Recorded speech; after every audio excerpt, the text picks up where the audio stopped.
Shalom sahabat Bapak Ibu yang terkasih dalam Tuhan kita Yesus Kristus. Wow, semangat ya sahabat Bapak Ibu, karena hari ini pasti bisa kita lewati. Tak terasa kita sudah berada pada hari Minggu tanggal 11 Desember 2022 dan New Chapter Message hari ini berjudul Miliki Pemahaman yang Benar. Ayat Alkitab hari ini terdapat dalam Matius 13 ayat yang ke-31 sampai 32. Demikian firman Tuhan. Yesus membentangkan suatu perumpamaan lain.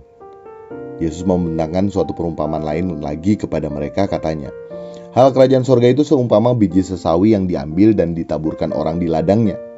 Memang biji itu yang paling kecil dari segala jenis benih.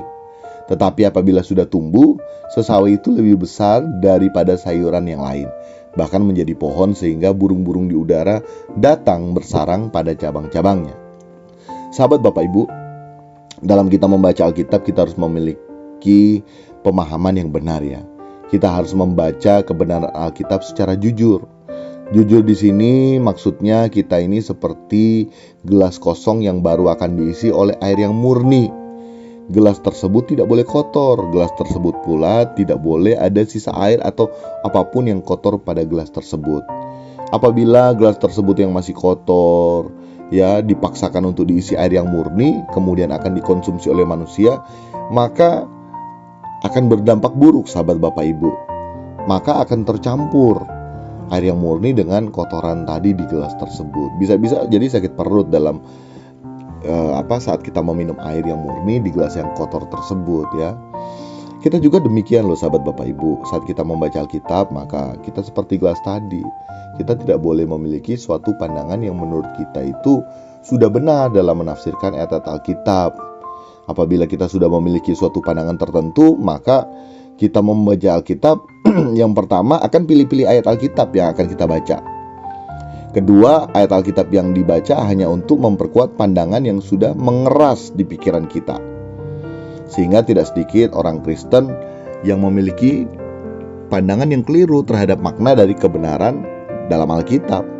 Hal tersebut juga dipengaruhi oleh pengaruh dunia ini tentunya ya, yang seringkali menawarkan Injil yang lain, yang seringkali menawarkan bukan Injil yang sebenarnya, melainkan menawarkan kerajaan dunia, bukannya kerajaan sorga, yang seringkali menawarkan kenikmatan hidup di kesementaraan dunia ini dibandingkan hidup tuh sesuai dengan kebenaran yang murni yang sejatinya dapat mengubahkan kehidupan kita serupa dengan Yesus.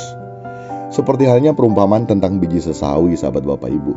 Seringkali kan ayat ini dipahami sebagai ayat motivasi, bahwa sebesar apapun masalah kita, kalau kita punya iman kepada Yesus Kristus sekecil biji sesawi atau sekecil apapun iman kita, maka kita akan memperoleh yang namanya jalan keluar.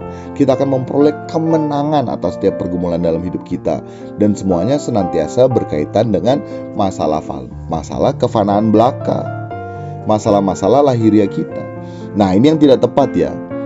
Jelas bahwa perumpamaan tentang biji sesawi berbicara atau mengandung makna mengenai Injil yang murni, mengenai kabar baik yang sesungguhnya, yakni kerajaan sorga. Maksud perumpamaan ini adalah untuk menunjukkan bahwa Injil itu pada mulanya sangat kecil sahabat Bapak Ibu, sekecil biji sesawi mungkin, namun pada akhirnya akan bertumbuh dan menjadi sangat besar. Nah, saat ini seluruh umat manusia telah menerima Injil tersebut, kerajaan sorga tersebut. Berbeda dengan pada saat Injil mula-mula disampaikan. Injil tersebut merupakan sangat kecil, tetapi saat ini kita bisa mendengar kabar Injil tersebut disuarakan sehingga menjadi bertumbuh dan sangat besar dampaknya. Seperti inilah gereja Injil ya sahabat Bapak Ibu, kerajaan Allah di tengah-tengah kita yang didirikan di dunia. Demikian nih Chapter Message hari ini, kiranya dapat memberkati kita sekalian sehingga kita memiliki pemahaman yang benar dalam kita membaca Alkitab. Amin.